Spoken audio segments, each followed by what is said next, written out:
Hello, everybody. It's me, Madison and Kristi with 20 Somethings OKC, and this is our first installment of our podcast. We are very excited to be here tonight, or in the morning, or midday, wherever you are. You end up listening to this. So, we're so excited to get started. We've been talking about this for a long time. Yeah, months, and so it's finally coming to fruition, and we're excited. So we're gonna jump right into it with kind of like icebreaker, kind of go into it. If you want to do these icebreakers with a friend, or like if you're watching with somebody, y'all want to do these icebreakers, like we'd love to do that. And the title of this podcast is "It Didn't Start With You." So we're kind of going to touch on a couple different topics, just talking about different things that we experience in our childhood, our family, healing your inner child, breaking generational curses, etc. So it should be some good discussion. We're excited. It might get a little controversial sometimes. It might. But we don't care. We don't judge people. And we like authentic perspectives. Okay. Perspective, authenticity, your real, honest opinion. And be prepared, because I'm not always going to be politically correct. I'm never going to be politically correct. So. Ever. There's that. Let's just start you off. Yeah. Get ready. Fair warning. Fair warning. Okay, boom. First icebreaker question. You want to do it or me? You ask one, I ask one. Okay, baby. Okay, first one. What is an affirmation you could have used as a child? That's a good one. I think an affirmation I could have used as a child was to love myself and be more comfortable in my skin. Like if somebody told me I need to look in the mirror and tell myself I'm beautiful every day, I think that would have done me a lot of good. Yeah. Okay. Mm-hmm. Okay. For me, an affirmation I think is you are forever learning. So it's okay not to ever know everything, and you are on an ongoing journey of learning, and you will never know everything. I think I was definitely very insecure about not being smart enough, or not feeling worthy enough to be in certain conversations, because I felt there were things I didn't know, and afraid to talk on those things. So that's definitely it. It's okay not to know. It's okay to be learning. It's okay not to know. Yeah. You feel like you had to hold yourself to a high standard, it seems like. Yeah, my whole life. Yeah. Okay. Let's see. Which one do I want to ask? Okay. Do you find it easy or difficult to tap in with your inner child memories, or your childhood memories? It's a little bit of both. I remember some stuff, but some stuff I genuinely do forget.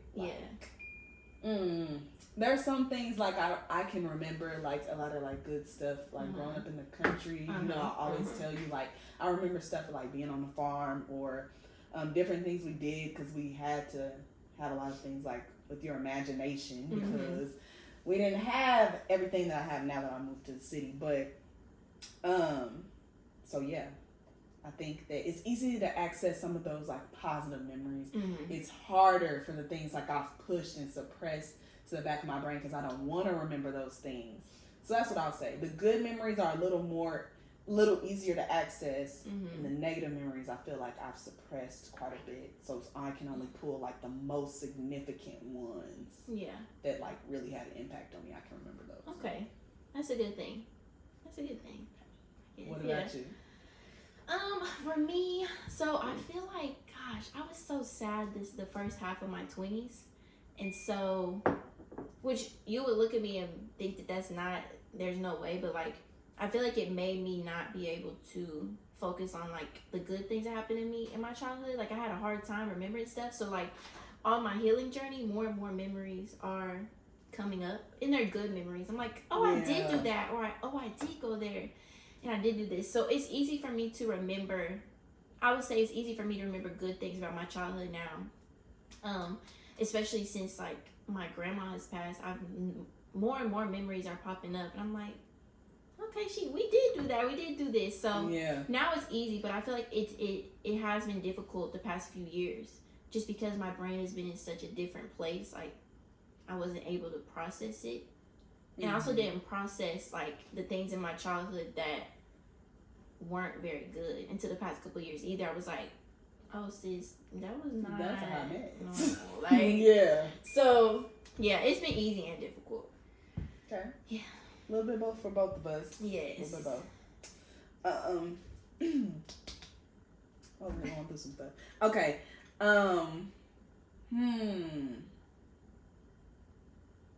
What was like the highlight of your childhood? What is something that just like stood out to you? So I was always a gamer girl. Okay. I was a gamer girl, so I remember just gaming. Like I've always had my first gaming device ever was a Game Boy Advance Silver, and then I got a GameCube, and I got a Nintendo DS. Like I was a Nintendo kid. Yeah. And so that is probably the highlight of my childhood, because I think games teach you a lot. Like it's fun, and it also is distracting, but you actually learn a lot of like tactical skills for your brain in there, and stuff like that. So I feel like that's the highlight of my childhood.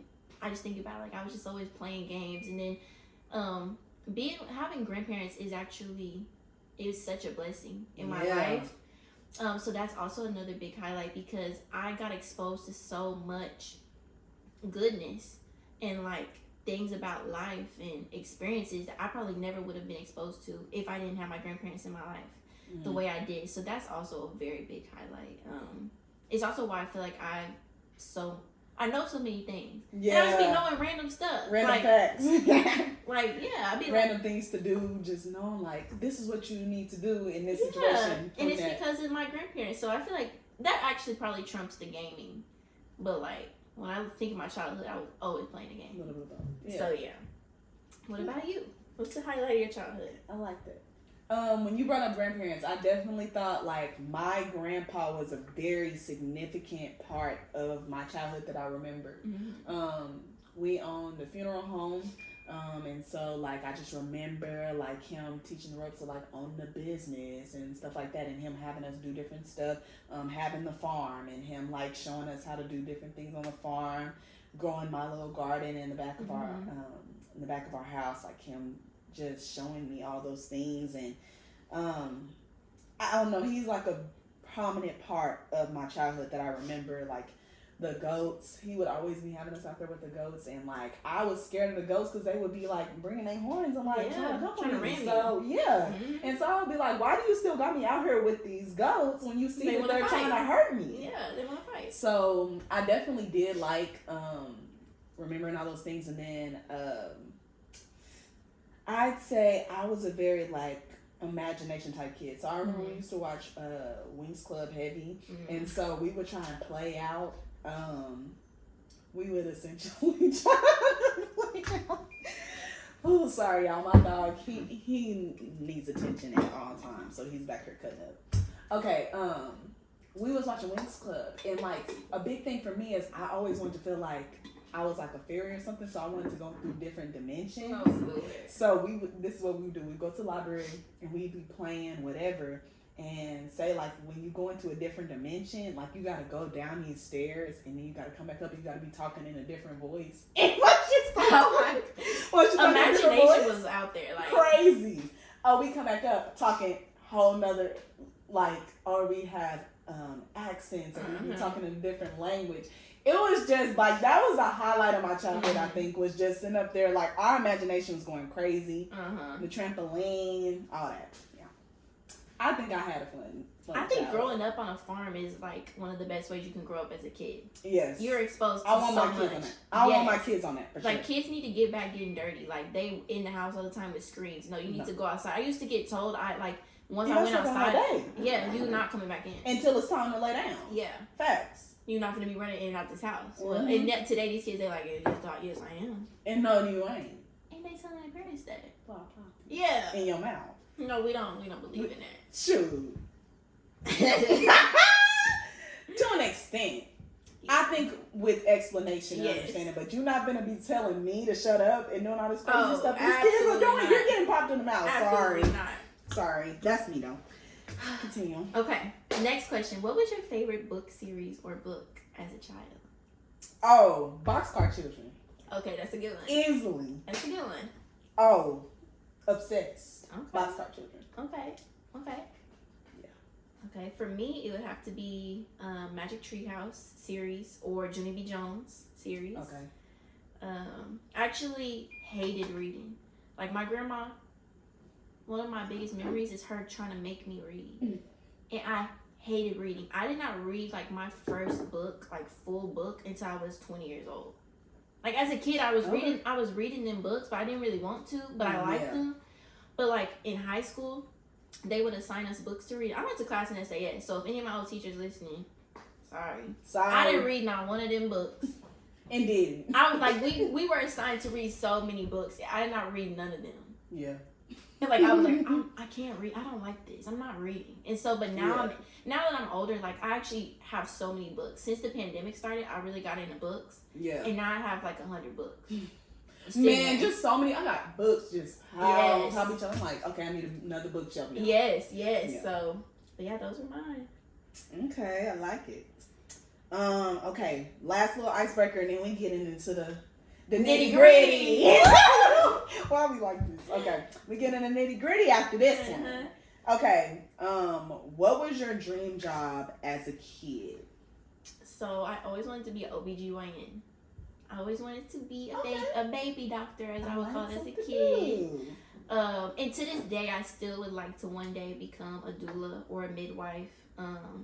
I'm very big into natural birth and like non-hospital births. I have my reasons. Like I said, I'm very controversial.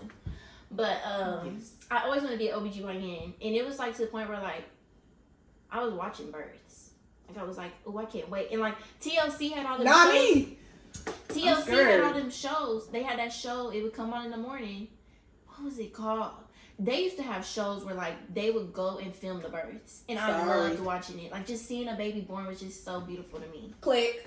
Loved no, it. ma'am. And then in my adulthood, my friend actually asked me to be her photographer while she was giving birth, and I was like, yes, I want to do it. And it's other people's like, no, I don't want to see that.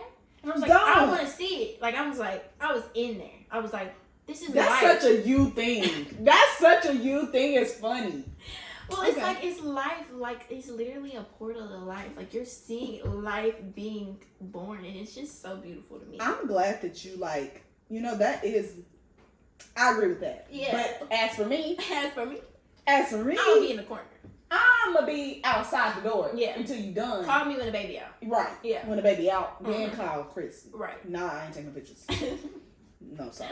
Okay, well, what did you want to be when you grew up as a child? An actress. And she's one. Let me tell you. Ooh. That's a Gemini. Baby. That's a Gemini. Don't do that. That was definitely my dream job. Like, that's what I wanted to do. I wanted to be an actress. And I had another dream job, but I forgot. I just remember that being like a real prominent one. I feel like you probably wanted to be a lawyer too. That was in like high school. In high school, I thought I wanted to be a lawyer, but the more I started learning about it, I was like, this ain't me for real. Yeah, I'm gonna just go with actress because that's one of the main thing I remember is like want to be an actress, and the reason I want to be an actress because that's so Raven. Like I loved Raven Simone. That show set the tone for so many shows. It set the tone. Like I loved her. So that's what made me want to be an actress for sure. Wow. Yeah, watching that. And that kind of came to fruition. You've been in some things. Yeah. Oh, my dog is extra. You've been in some stuff though, and it's coming to fruition. You're good too. You good at it. We're gonna see. You're good at it. Eventually, when I get more like, I think I wasn't like confident in it because I'm like, people gonna be watching this. Like even with this, like us doing this right now, I'm like, people gonna be watching this. That's so awkward. Like it's our call. But it's like our conversations that we be having. I feel like they're insightful. As we're about to get into like the deeper stuff, I feel like it's stuff like people may not understand or know about themselves because I will talk to a lot of people, ex 20-somethings, and they'll be like, dang, I didn't think about that or even hear about that before. And for me, I feel like we're people's voice of reason. Yeah. And so it's like why not share that with everybody? Yeah. They can hear it. So I think that's gonna be good, and that's how we about to jump into this That's how we next about to part. jump into it. Okay, you want to do the first question of me? You do it. Okay. You do it. What is your version? Not maybe like textbook version. Your idea of like what is inner child work? What is that? What does that look like for you? Okay. I feel like inner child work is coming to the realization that our parents are human beings. And I think growing up, a lot of us hold our parents on a pedestal. And once we actually look at them as human beings, instead of like these perfect humans, but actual like human beings that make mistakes, then you're like, oh, yep, I actually I had some flaws in my childhood that needs to be addressed. And I feel like inner child healing can't start in childhood sometimes. I'm like, sometimes you gotta like get out to see like, oh, that was a problem. Yes, like you have this different lens on your face, on your eyes, and you're like, oh, it's something that needs to be addressed there. And so for me, inner child healing is figuring out where that is, and also looking at for me, I grew up in a single parent household. My dad didn't come in my life till I was 14. So I'm looking at my mom and her flaws and where she falls short in her own life. And I'm like, dang, I looked at my mom as like perfect, and nobody's perfect. And I'm blessed for the childhood that I had. Of course, it all came out to be beneficial for me, but there's things that I have to heal from that isn't benefiting me in adulthood. That was just not, I didn't get those seeds planted in me. So now I have to plant them in myself and like reroot some things. And to me, that's what inner child healing is. Yeah, in a way, like reparenting yourself in the ways that you weren't parented. Yeah, that's good.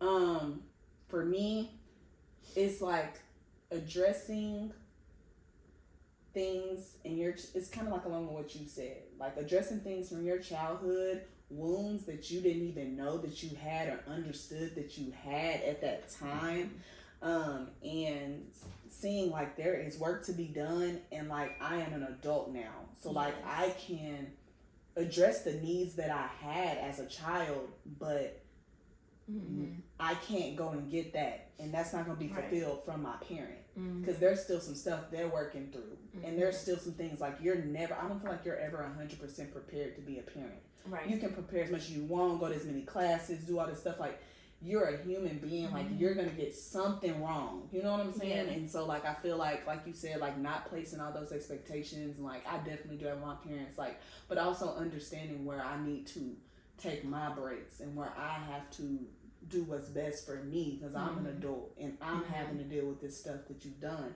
I'm not mad at you. I love you and understand, and I have grace for you. Right. But understanding where lines and boundaries need to be so they're not crossed. Yes. So I think like just understanding what your inner child needs and kind of like hugging on them and giving them like some love. Like, maybe your parents weren't able to give you that. Yeah. But I'm going to give it to you now. Yes. In a healthy way. In a healthy way.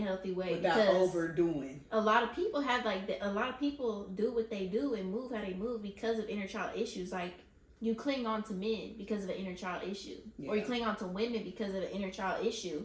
And it's like you got to address those lovingly and in a healthy way, because you're literally trying to feed your inner child through those things in an unhealthy way, like in an unhealthy way. You don't know your coping mechanisms are, you're going about them in a way, like you said, whether that's through sex, whether that's through drinking, smoking, not committing, because like it looks so different. Yes, it looks so different for so many people. So I've struggled with that. So let's see. So what are some signs that your inner child needs healing? Like for you, what was your first sign you feel like that you were like, dang, something needs to be addressed here? I'm still dealing with it right now. But being like highly reactive when when I feel someone's like misunderstanding me. Like I've always felt misunderstood. So like I know my inner child is like jumping out. Mm-hmm. And it's like, as an adult, I have to console her and be like, hey, Mm-hmm. like, you can't just assume these people have ill intention towards you. Mm-hmm. And like, it's like I have this mindset, like, everyone is out to get me sometimes. Mm-hmm. And like, that's not the case. Yeah. And it's really like in disagreements. Like, I can have a disagreement with people, but it's in the way you come about it. Like, as soon as I think that you're trying to like be funny, like, yeah, shit go left.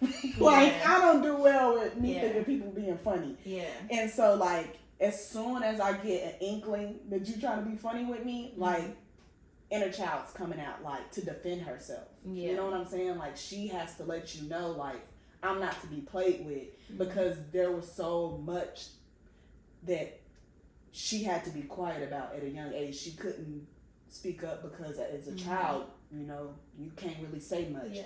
Like, when you're feeling misunderstood, you want to explain something. So like, now it's like, I'm up here trying to explain, you know. So I definitely say that was when I realized there's some things there that needed to be addressed. And then being overly independent, like not accepting help. Yeah. Because I feel like people have ulterior motive. Go back to the thing of the ulterior motive. Like, I just seen a lot growing up. Like, and I experienced a lot at a young age that I shouldn't have. And I feel like, in a way, what I'm trying to say. Let me get back. Independent. Oh, that's why I'm like overly independent, because I'm like, I don't want to need anybody's help. Because if they feel like they help me, they're going to feel like they're going to have to come back and reap some type of benefit. So if I do everything myself, I don't have to worry about somebody, you know, doing that. Or also, just like when you always had to, at a young age, I had like jobs before I was even legally allowed to work. Like, I was doing stuff to make money because there's stuff that was needed. And so I think that too, like, being in the mindset of I've always had to do for me, like, now accepting help is kind of weird. So like, now I have to say it's okay to ask for help. Like, when I ask people for help, I'm like, hey, I'm working on this. You know, people be like, why didn't you ask us for help? Even with 20-somethings, y'all be like, why you do everything yourself? Why didn't you tell us? And I'm like, I'm still learning how to depend on people. Yeah, because like, if it's not done, it's like, I feel like it's on me that it's not done. Even if it's like, you said you was gonna do it, you didn't do it, it's still on me. Like, I carry the burden, if that makes sense. So yeah, that's my answers. Long story long. Yeah, very good. Okay. For me, I think the first thing I realized was that my mom loves me very, very, very much, to the point where she neglected her own life in order for me to like have the things that she felt like I should have in childhood and all this stuff. But it came at like a big price for her and me, because I'm seeing her not pour into herself. And it made me be like, I don't want to be like my mom. And so that's something that I came to notice the past few years. I'm like, I do not want to be like her. And it stems from like seeing how like she literally did not live her life for her after I was born. Like, she just worked and took care of me, and then just, you know, didn't really pour into herself. And so, and I saw that. I saw my mom not pour into herself, so it made me not pour into myself for a while. I was like thinking like, okay, I'm supposed to be working and going to school and doing this and the other, and then that's it. And it's like, no, like, I have to pour into myself. Like, I have to live my life. And so that's something that I had to realize. And also, as a child, I didn't really feel heard a lot of the times. Like, I would tell my mom or my grandparents something, they kind of just like kind of shrug it off. I remember having like, I ended up, now that I'm older, I know that it was childhood anxiety, but like, it was just getting blown off. Like, I would just like, I would always complain I felt like I was gonna throw up, like, as a child. And then like, my mom was taking me to the doctor and stuff, nobody was figuring out nothing, and I would just express things, and I just feel like I wasn't heard. And so that's something big for me now. And then also from not wanting to be like my mom, which I don't want this to come off wrong. My mom was an amazing person. I think you said that right, too. My mom was an amazing person, great person, but I don't want to go down the same way. You don't want to repeat those. I don't want to repeat those patterns. Yes, exactly. I want to outgrow those patterns, those generational things. But it made me go harder in different areas of my life because I never saw my mom date anybody since I was born. Ever. I never heard her talk about going on a date. I never seen her with no man, like, ever. It was never no men coming in and out the house. Like, and so for me. See, well, yeah. And so for me, I feel like it made me cling on to men in my life a little bit longer and harder than I needed to, because I didn't want to end up like that so bad. I was like, well, I need to fight for this. I need to keep going hard for him and this, that, and the other. And I kept myself in such toxic situations, like, because of that. I felt like I was trying to rewrite the story. Yeah. But I just wasn't going about it properly. And, you know, my mom and I were just complete opposites. And she told me, you just need to get a degree. You need to focus on a degree. And I'm over here, I'm focusing on a degree. But I'm also focusing on these men. Because I'm like, I'm not men, you know, here and there. Right. You know, very rare that you got like your that. little boo, right. But Very that's something that I had to, you know, grow from. I've had to grow from all of this. But those are the big things that I've came across the past couple of years that I had to address. About my inner child. I like it. Yeah. And there's so many other things and streamlines I could go from that, but like those are the big things. And also being a people pleaser, I think. I saw my mom, like she was such a helper growing up, so I also was like, I'm such a helper now. But I know how to do it with better boundaries, and I know how to say no or to like not overwork myself. Because I saw my mom overwork herself, and I'm like, I'm not doing that. Yeah. It ain't.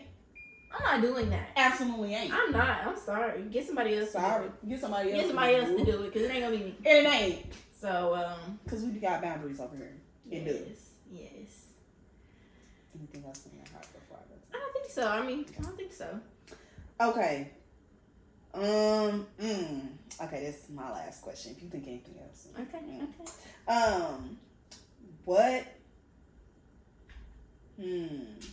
What do forms of... Bro, this sounds something else. Okay. I think I wrote this question down and it don't make no sense how I wrote it. Basically, what I meant to say was, in what ways can you tell that your inner child is resurfacing? We kind of talked about it a little bit earlier, but can you give like... I think fighting to be heard, where like, I'm like over here trying, like, I shouldn't be trying to convince nobody of nothing about me. Like, I shouldn't be trying to convince you of anything having to do with me. You either gonna see it or you're not. Yeah. And so I think, like, sometimes I see my inner child resurfacing there when I'm trying to, like, I'm overcompensating, or I'm overextending, or I'm over-explaining, or, like, I just talk a lot. And I've had partners tell me that, like, you talk too much. Not too much. I talk too much. And it's something I realized that I was like, I do talk too much. Like, I just need to... Because it's not necessary sometimes. Like, for me to go that deep and try to over-explain and, like, have all these bullet points and like... Overanalyze. I overanalyze so much. I analyze everything. And it's a blessing and a curse, I feel like. But I overanalyze everything. But I see that resurfacing. Being a people pleaser, that stems from inner child. I see that resurfacing where, like... But then it also goes, like, it just feels like my calling to help people. And I feel motivated when I help people. Like, I feel really good when I'm helping people. So, but I had to find a balance between people pleasing and just, like, really want to help them. Like, because sometimes I'll be like, you kind of just asking for too much and you're becoming, like, codependent. On me. You know? Yeah, that's true. And so there's a difference between genuinely needing help and, like, just, like, being codependent, and you're enabling people. If you keep doing those things sometimes. And so, yeah, what else? How else does it resurface for me? I don't know. That's all I can really think of right now. I mean, I know it resurfaces in so many ways. There's ways I probably won't discover until I get in my 30s, you know? I feel like there's things about... Ongoing. It's an ongoing journey. Inner child healing and just being there for your inner child. So I feel like the ways I move now, I try to feed my inner child too, like the things that I was lacking. Yeah. And I can see that surface too. I'm like, oh, this is my inner child coming out. Like, I wanted to go play these Nintendo games and for sure, me eat certain foods or like watch a certain show, and I'm like, yeah, this is my inner child, so I'm gonna feed her, and I'm gonna be like, she needs this because she didn't have this in the right way as a child, or she didn't get it like this. Some quality time with you. Yes. Oh, and I guess I totally missed the fact of like a lack of having a father, which is a big thing. Yeah. That has affected me. And I didn't think it used to affect me. I really didn't, because I had my grandpa. Like I said, a father figure, but as I got older, it's weird because I'm not codependent on men at all. Yeah. But I like having a man around. Yeah. But I'm not codependent on him. Like I'm like we can do our own things. I've always been independent because that's how my mom raised me. But I like to have a man around, and I feel like, because it's the fact that my dad, so he was never in my life. Like my mom told him she was pregnant, and he was like, deuces. Literally in a letter, deuces. Like, yes, like in a letter with it, 4-page letter, like Aaliyah said, but opposite. Not like Aaliyah said, but opposite of what she was talking about. And so and then so 18 months later, he ended up marrying a woman, having another baby. My sister Talia, I love her to death. That's my little sister. Ooh. Ended up having another baby 18 months later, and I didn't find that out until I was like 12. I didn't find out anything about him until I was like 12. Didn't meet him until I was 16 actually when I met him. Okay, I learned about him when I was 14. Met him when I was 16. And so he had that other child, and then that's when the abandonment issues I think really kicked in, because I'm like, so you knew about me, and you still left and went and had another baby with somebody else, and you stayed with that baby. And so since then, I feel like when me and a man haven't worked out, it's always felt like they're abandoning me. I feel that, and that's not the case. They're their own inner child too, going through their own things, and it took me a minute to get there. But like for a while there, I was feeling abandoned, like because I feel like they weren't putting in the work, or they were like their flesh was so loud, like they couldn't put in the work, and so we were all just products of our childhood. But that's a big thing. That was a big thing for me too, and just feeling the abandonment of that. I was like, dang, like it makes you feel like you're not good enough. Yes. And that's something I struggle with sometimes too, because of that and because of other things in my life. Like it's just like, dang, that really had me feeling like I wasn't good enough. That makes sense. But yeah, I kind of railed back to the other question, but but I feel like they kind of all intertwine in a little bit. So I mean, I was like, I forgot about that. But that's I guess it's kind of good. It's like I've been doing the work. I'm like, I love my dad now. Like we talk time to time. You know, I don't really want to have a relationship with him sometimes, and I feel bad about that. But it's just like you weren't there for so long. It's so hard to pick up and try and do that, especially when I'm trying to like build my own life. Like it gets hard for me to. I feel like I don't need him. Yes, I feel that in the reverse. Yes. But go into that. Go into that. What was it? Forms of inner child resurfacing. Whew. I definitely feel like going into the parent situation with my mom, definitely just like even talking to her, like certain conversations, or her saying like something didn't happen, or her not remembering something she did. Like my inner child is like back to that feeling misunderstood, or like you're trying to make me feel like I don't know what I'm talking about, and I hate that feeling. So like it's hard for me to talk to her, because it's like, you know, I feel like the more prominent years of my life with my dad, and like the most stuff that I remember is with my dad. So it's just like kind of hard to I don't know, go back to that. And I'll say like how it affects my relationships, both platonic and romantic, because it made me feel like I definitely had big like abandonment issues. Like I still struggle with that. Like I think everyone is going to leave, and like it bothers me because I feel like I don't mean anything to people. Like I'm disposable. And like that's how I felt with her. Like dating, I feel like it's like, oh my gosh, like you telling your business, but Yeah.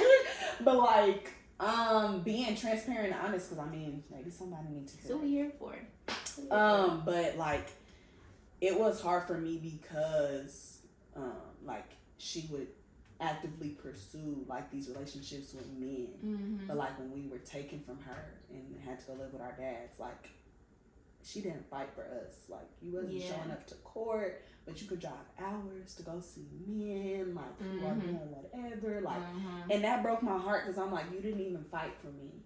And like so now it shows up, I guess how it resurfaces is like in relationships when I'm dating, like the pattern repeats where I feel like people aren't fighting for me, and so I feel abandoned again, and like my inner child comes out and she's like, why, like why aren't you staying, like what am I doing that I'm not good enough for you to stay, or for you to fight for this, or for you to put effort into this because I'm willing to, and it's like I get people have commitment issues, like I do too, but like I'll fight past them if I genuinely care about somebody. So I'm like, dang, I'm not, like you don't see me as something to fight for, past like your things you're battling internally, like you don't think that I'm worth that fight, past what you're feeling. So like that, it definitely resurfaces then, because it's like I take it personal what other people are doing.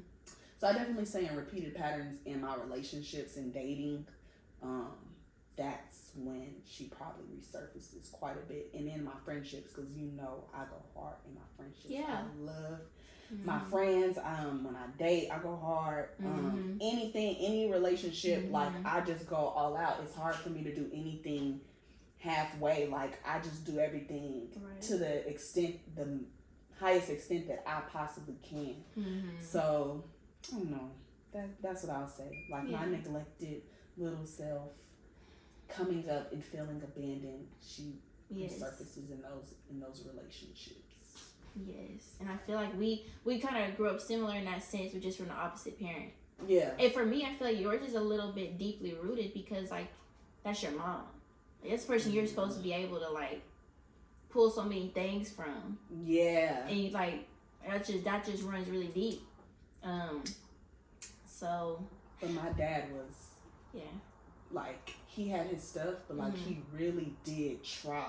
Right. That meant the world to me. Right. Like me and my dad right now we ain't talking, but like because he mad because I didn't call him on his birthday. Anyways, I text him now. I was busy that day and I should have called him. That's right. If my daddy watching this, I am deeply apologizing. I did not call you on your birthday. I call you every other year. This year I apologize. I did not call you.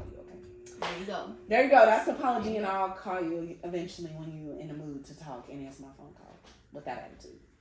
Yeah. So yes, I definitely think like we have such a good relationship because I'm like, at least he fought for me. Like that's the one relationship where I felt like I think that's why my standards are so high in dating too, because I'm like, my daddy show up for me. Yeah. Like, if I told him something was going down right now, I know he would be on the road. Or he'd calling one of his friends. Like, there's been stuff like, where my dad, he moved to Texas, but like, if something going down, like, he calling one of his friends to come and get me or come help me in a situation. So, like, something happened in my car, like, he didn't have friends. Like, hey, can you go do this to my daughter? I'll give you whatever. Like, I'll pay you whatever, give you this. Like, he just makes sure I'm straight. And so, like, I don't know. That's the kind of, like, just somebody who makes sure I'm straight. Yes. So, well, then you touch on a very, very important note when it comes to inner child healing, and it's like we have to forgive our parents to like really heal that inner child, because you can't be demonizing them and holding them to their mistakes. I mean, everybody's different. Some people feel like they got to, so I get that. But for me, I had to really forgive both of my parents. And really just see them as like humans who are also fighting their own inner child things that their parents had that they didn't realize. And they're not talking about inner child healing and breaking generational. No, they don't talk about those things. So they're not worried about that. So they wasn't addressing those things. They probably don't even realize it's a thing for them that they need to really address, especially in the Black community. Oh, my mom, when we talk about therapy, why are you going in there telling people your business and paying them? Like, she do not get that. Yeah. Like, she be mind blown. Yeah. You know what I'm saying? And like, she battles with different like mental health issues, and she will not admit it. And like, it's like everybody see it but her, and like everybody sees it but her. And so it can be so tough to pull people out of those unconscious places. Because I try and do it with my mom too. I'm like, girl, like I see this problem. I am the person with the resources. Like, I am the perfect person to have in your life. And I be telling her stuff and she don't be listening. I be like, I know I'm younger than you, but like, I put in work in areas that you haven't. And so it's like, I know the way. And I know I'm not knocking you, saying putting in the work. You know, I've been putting in the work in the area that you haven't. And so it's like, I'll be like, you need to listen to me. Like, she be sick, have a cough, and I'm like, okay, you need to drink this tea, you need to do a respiratory steam, you need to take this vitamin. What does she do? Not that. Nothing. The opposite. Or sit there in Just misery. sit there. Just sit there. Sit there in misery, or want to take some Advil or some medicine that's going to do a temporary pain reliever, and then you back still in the same situation you was in. I made her a ginger shot. And I was like, you need to take this. It's going to help your stomach. It's going to help everything. Girl, she talking about, I about threw up. I couldn't do it. And I get that. I ain't gonna lie. I get that because ginger is strong. It is. Especially the first time you take it. The smell get you before you even get down your throat. And that shot, so sometimes I make ginger shots with garlic and turmeric too. And so it had the garlic in it. She was like, no, you bitch, ain't no way. That's where you ain't no way you put that garlic in there. And so I get that, but I'm like, yeah. You just got she got to try a little bit harder, follow my protocols, and I'm like, I can have her whole life just flipped around, but she just can't listen right now, and that's okay, because the thing is, our parents are on their own journeys, for their souls, and that's also where you have to look at your parents in a different light too. It's like, and trying to save our parents too, that'll hold you back. I've been there for years. Bro, I finally let go. I'm just out of the place where I'm like, I cannot save everybody, including my parents, or including like friends even. It's like, there's people in your life you just can't, you can't put in more work than them. You can't. Now, I do believe in trying to, when they down bad for real, you might gotta pour in a little bit more into them and pull them out of those unconscious places. But when those patterns keep going, you gotta just pull back and just realize you can't save everybody. Sure can't. But you gotta let them go on their own soul journey, because this is their life journey, and you know, they were just a vessel. And sometimes you gotta look at parents as just a vessel, especially those who, because we haven't even talked about abuse, like certain types of abuse. There are some parents who they don't deserve to have their kids in their life no more. Don't. I'm sorry, they don't. And even then, this is where grace comes in, and this is where grace is hard, and this is where understanding is hard, and loving people is hard.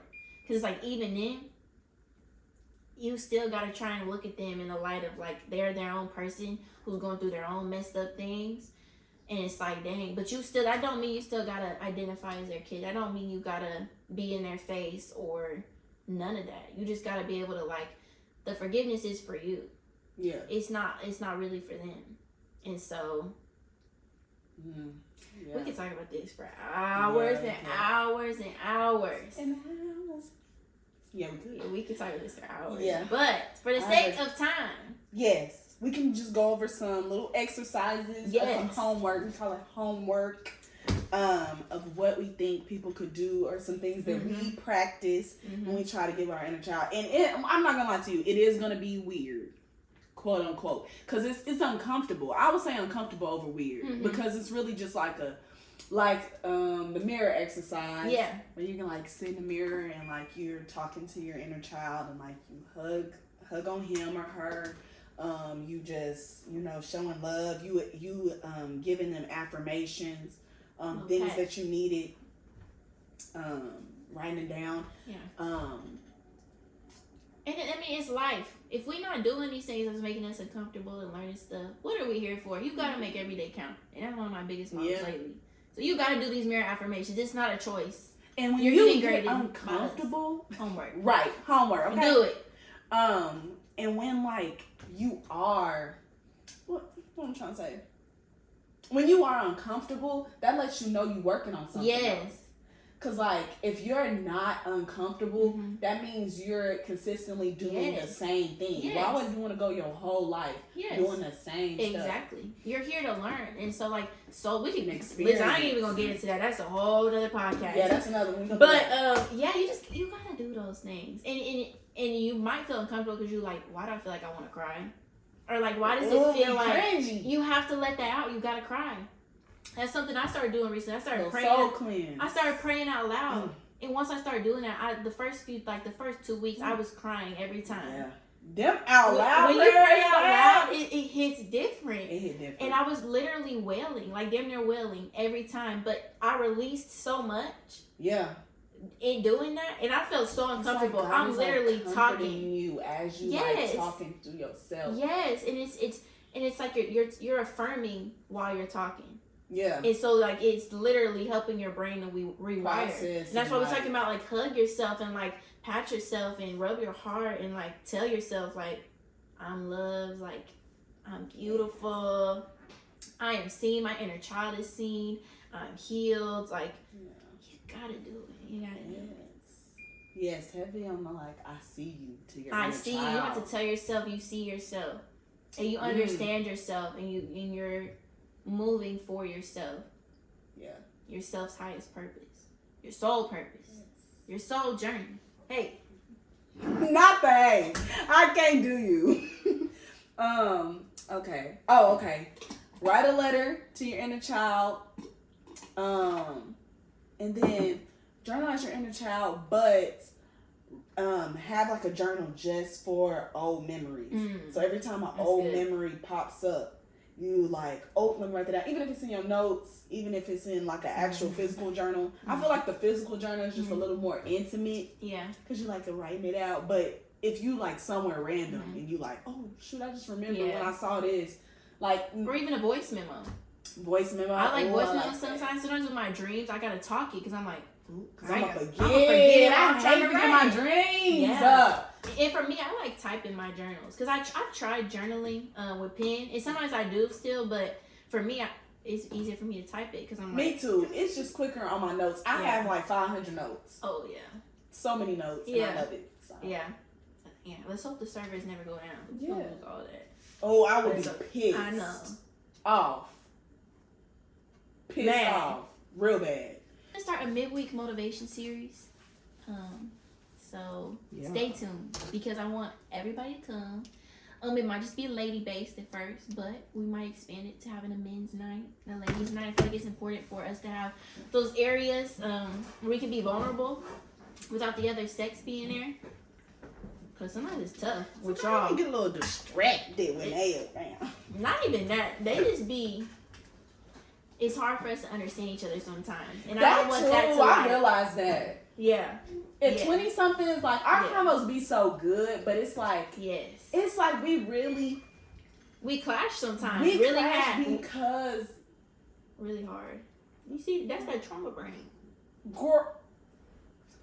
Okay. Anywho, she crazy. Yes, I just feel like the more that I've heard men talk, I'm like, we are really just misunderstanding each other. It's like we right here, but it's like we like right, like dividing right over each other. It's just like, And our traumas affect us so differently. Yeah. You know, and I'm a big person on this. I say women's biggest thing they struggle with is emotions, and men's biggest thing they struggle with is flesh. Yep. And it's so apparent in our conversations. And based on how we talk, our conversations we be having, it's just facts. We do move too much with emotions. Sometimes they move too much with their flesh. Yes. And like both parties do a little bit of both in a way. Right. But like those are like the more prominent thing I've noticed like for both. Yes. Men be struggling with that flesh, and we be struggling with them emotions. Yeah, and letting it just overpower. Yes. Cloud your judgment. Yes. It's clouding the judgment. The flesh and the emotions, they're clouding the judgment. Yes. Woo. Yeah. Okay. Was that all the homework? Yeah. Did you have anything that you think they should do? So homework wise, the journaling. Like you said, hugging yourself. Like I said, for me, I'm only telling y'all to do this because it's been working for me. It may not work for everybody, but try praying out loud. And I've been doing it at night. because for me, it makes more sense to release at night than in the morning.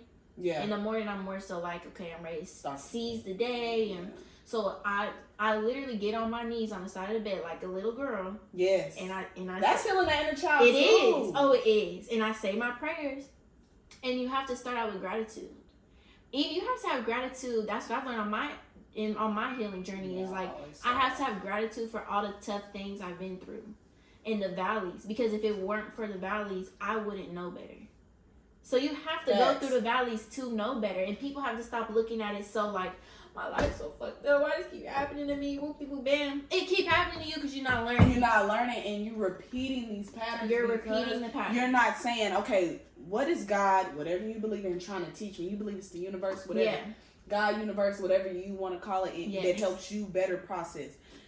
What is God trying to teach me that I keep repeating this set pattern? Yeah. Because if this same thing is coming over again and again, it keeps resurfacing, at what point are you going to do some self-reflecting and say, why is this happening to me? You're the common denominator. What am I learning? You're the common denominator. And we're going to talk about this. It's going to be a topic very soon. Okay. Because that's a good topic. We're going to get into that. That's a good... It's a very good topic. But you're the common denominator. You're the common denominator. Next topic. Okay. But yes, pray out loud and always end and begin with gratitude for whatever season you're in, for however the day went, because you have to realize you're going to come out better because of it. Even if it don't feel like it right now. Even if you feel like your heart done burst into a million pieces, or your body's aching, or you like your health ain't in the place you want it to be, like you got to look at everything with gratitude.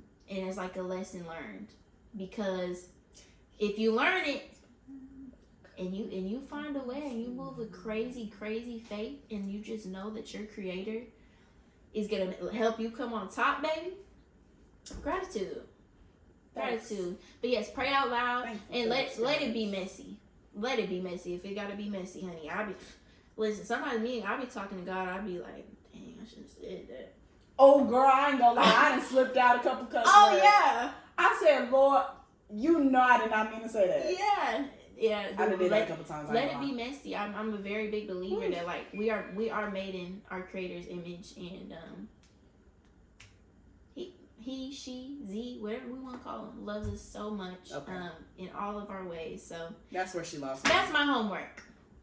Pray out loud. Okay. Every night.